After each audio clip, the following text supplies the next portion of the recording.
வணக்கம். நான் உங்கள் ஜெயா. இன்றைக்கி நம்ம இந்த வீடியோவில் ஷேக்ஸ்பியர் எழுதின ஹேம்லெட் இந்த பிளேயோடைய சம்மரியை பார்க்கலாம் வாங்க. இந்த பிளேயோட முழு தலைப்பு வந்து the tragedy of Hamlet prince of Denmark. இதை வந்து ஷேக்ஸ்பியர் எழுதின காலகட்டம் வந்து 1599 1601. இதுதான் ஷேக்ஸ்பியரோட நீளமான ஒரு ட்ராமான்னு சொல்கிறாங்க.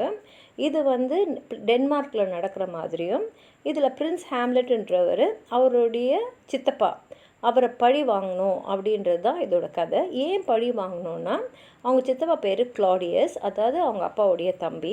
அவர் என்ன பண்ணிடுறாருன்னா ஹேம்லெட்டோட அப்பாவை கொன்னுடுறாரு. ஏன் கொள்றாருன்னா, அப்போ தான் அவர் வந்து டென்மார்க்கோட ராஜா ஆக முடியும்னு. அது மாத்திரம் இல்லாமல் அவங்க அண்ணனை கொன்னதோடு இல்லாமல் அண்ணனோட மனைவியும் அவர் வந்து திருமணம் பண்ணிக்கிறாரு. அதாவது ஹேம்லெட் அம்மாவையும் அவர் திருமணம் பண்ணிக்கிறாரு. இப்போ கதையை பார்க்கலாம் வாங்க. இப்போ பிரின்ஸ் ஹேம்லெட் வந்து அவங்க அப்பாவுடைய இறப்பு செய்தி வந்த உடனே டென்மார்க்குக்கு வராரு. அவங்க அப்பா பேர் வந்து கிங் ஹேம்லெட்டு, இவர் பிரின்ஸ் ஹேம்லெட்டு. இப்போ பிரின்ஸ் ஹேம்லெட்டோடைய சித்தப்பா கிளாடியஸ் அவர் வந்து அவங்க அப்பாவுக்கு அப்புறம் அவர் அரியணையில் ஏறிடுறாரு. அது மாத்திரம் இல்லாமல் கிளாடியஸ் என்ன பண்ணுறாருன்னா கிங் ஹேம்லெட்டோட மனைவியான கெட்ரூடையும் திருமணம் பண்ணிக்கிறாரு. இப்போது டென்மார்க்குக்கும் நார்வேக்கும் வந்து ரொம்ப நாளாகவே சண்டை இருந்துக்கிட்டே இருக்குது. அதனால் டென்மார்க்குக்கு என்னென்னா, எப்போயாவது வந்து நார்வேயோடைய ராஜாவுடைய மகன் இளவரசர் ஃபார்டின்ராஸ் வந்து டென்மார்க் மேலே படையெடுக்கலாம் அப்படின்ற ஒரு எண்ணம் இருக்கிறதுனால ராஜா வந்து அந்த போர்லெல்லாம் வந்து எல்லாரையும் தயார் பண்ணிக்கிட்டு எப்போவும் தயார் நிலையில் இருக்காங்க. இப்போ பிரின்ஸ் ஹேம்லெட்டுக்கு நண்பர் வந்து ஹொரேஷியோ. இவங்க வந்து ஹொரேஷியோவும் 2 காவல்காரர்களும் வந்து பேசின்னு இருக்காங்க. அப்போ என்ன சொல்கிறாங்கன்னா, அவங்க வந்து ராஜா ஹேம்லெட்டோடைய கோஸ்ட்டு ஆவியை வந்து பார்த்துருக்காங்க. அதனால் அவங்க சொல்கிறாங்க, இதை பற்றி நம்ம பிரின்ஸ் ஹேம்லெட் கிட்ட கண்டிப்பாக சொல்லணும், உங்கள் அப்பாவோட ஆவியை நாங்கள் பார்த்தோன்னு. ஏன்னா ஒரு ஆவி வந்து இன்னும் எல்லார் கண்ணுக்கும் தெரியுதுன்னா அப்போ நிறைவேறாத ஆசையோ இல்லை ஏதோ ஒரு விஷயத்த சொல்கிறதுக்காக தான் இருக்குது அப்படின்றது ஒரு எண்ணம். இப்போ கோர்ட் வந்து மறுநாள் வந்து கூடுறாங்க. அதில் கிளாடியஸ் வந்து ஹேம்லெட்டை திட்டுறாரு, இன்னும் எதுக்கு உங்கள் அப்பாவுடைய இறப்பை நினச்சிக்கிட்டே சோகத்தில் இருக்க, அடுத்த வேலையை பார்க்கணும். ஏன்னா ஹேம்லெட் வந்து ஒரு சிறந்த போர் வீரர். நம்ம எப்போதுமே போருக்கு தயாராக இருக்கணும், நம்ம எப்போ ஒன்றா தாக்கப்படலாம். அதுவும் ராஜா இறந்த சூழ்நிலையில் இந்த நாட்டை தாக்கிறதுக்கும் நிறைய சான்சஸ் இருக்குது. நார்வே வந்து என்ன ஒன்றா பண்ணலாம், எந்த நிமிஷம் ஒன்றா, நீ உங்கள் அப்பாவே நினச்சிட்டு இருக்கேன்னு சொல்லிட்டு திட்டுறாரு. ஆனால் ஹேம்லெட்டோட அவங்க அப்பாவோட இறப்பு துக்கத்துலேருந்து வெளியில் வர முடியல. அதே சமயத்தில் அப்பா இறந்த உடனே எதுக்காக அம்மா அவசரமாக வந்து சித்தப்பாவை கல்யாணம் பண்ணிக்கிட்டாங்க அப்படின்ற ஒரு எண்ணமும் மனசில் ஓடிக்கிட்டே இருக்குது. இப்போ தான் ஹொரேஷியா வந்து இந்த ஆவியை பார்த்து சொன்னதுனால ஹேம்லெட் வந்து நம்மளும் போய் நம்ம அப்பாவோட ஆவியை பார்க்கணும், ஏன் அந்த ஆவி வந்து சாந்தி அடையாமல் சுற்றிட்டு இருக்கு அப்படின்னு தெரிஞ்சுக்கணும் அப்படின்ற முடிவில் இருக்கார். இப்போ ஒஃபீலியா வந்து ஹேம்லெட்டுக்கு வந்து ரொம்ப பிடிச்சிருக்கு. அதனால் ஹேம்லெட் வந்து ஒஃபீலியா கிட்ட அவரோட காதலை வெளிப்படுத்துகிற மாதிரி நடந்துக்கிறாரு. ஆனால் ஒஃபீலியாவோட சகோதரரான லாரட்டஸ் வந்து ஃப்ரான்ஸ்க்கு இப்போ போகிறாரு.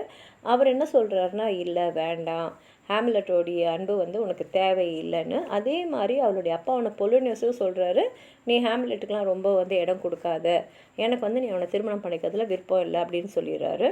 அன்றைக்கி ராத்திரி வந்து ஹேம்லெட் வந்து அப்பாவுடைய ஆவியை இந்த இடத்துல பார்த்தேன்னு சொன்ன இடத்துக்கு போய் அங்கே பார்க்குறான். அவங்க சொன்ன மாதிரியே அந்த ஆவி அங்கே வருது. வந்தது மாத்திரம் இல்லாமல் என்ன வந்து என் தம்பி கிளாடியஸ் தான் கொலை பண்ணான் அப்படின்னு சொல்லிட்டு நீ இதுக்கு பழி வாங்கியே ஆகணும் போது ஹேம்லெட்டும் வந்து சத்தியம் பண்ணி கொடுக்குறான் அவங்க அப்பாவோட ஆவிக்கிட்ட, கண்டிப்பாக உங்களுடைய மரணத்துக்கு நான் பழி வாங்குவேன் அப்படின்னு. இப்போ வந்து ஹேம்லெட் வந்து அவனுடைய நண்பரான ஹொரேஷியா கிட்ட சொல்கிறான், நான் வந்து இப்போ வந்து பைத்தியக்கார மாதிரி கொஞ்சம் நடந்துக்க போகிறேன், மனநிலை பாதிக்கப்பட்ட மாதிரி.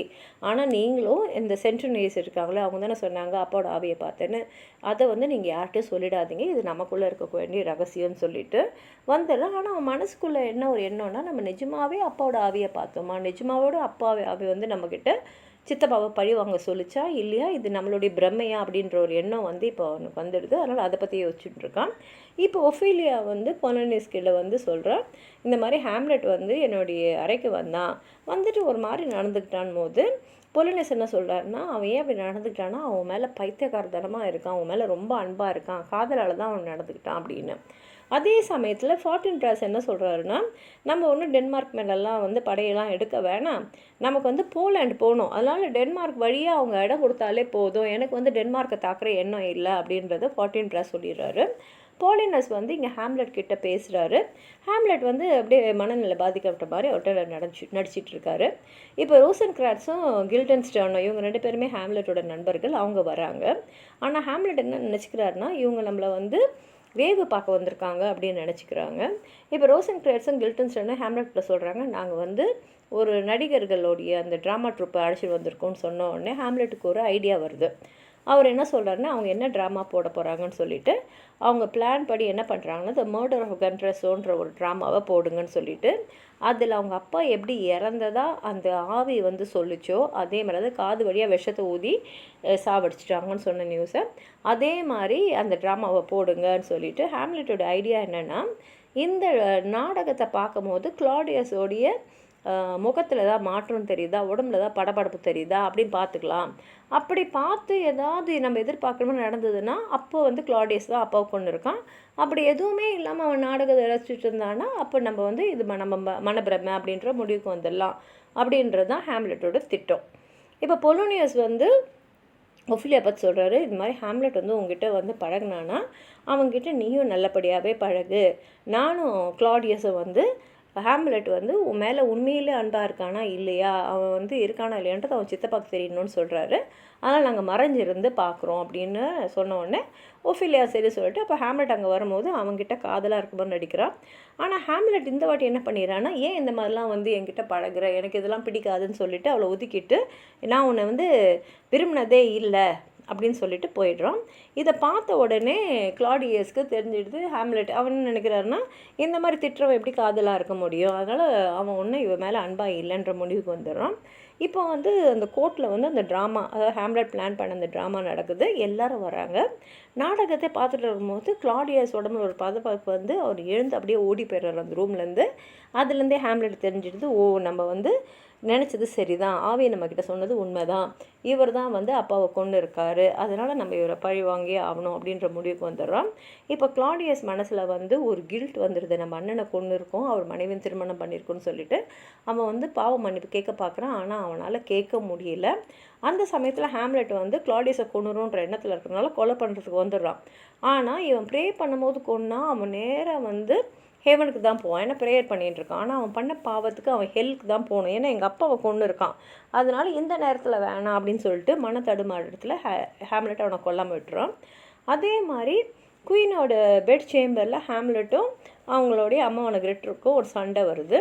பொலோனியஸ் வந்து இவங்க 2 பேருக்கும் நடக்கிற சண்டையை வந்து ஒளிஞ்சிருந்து பார்த்துக்கிட்டே இருக்கிறாங்க. சண்டை வந்து ரொம்ப அதிகமாக போகிறதுனால பொலோனியஸ் குரல் கொடுக்குறான்.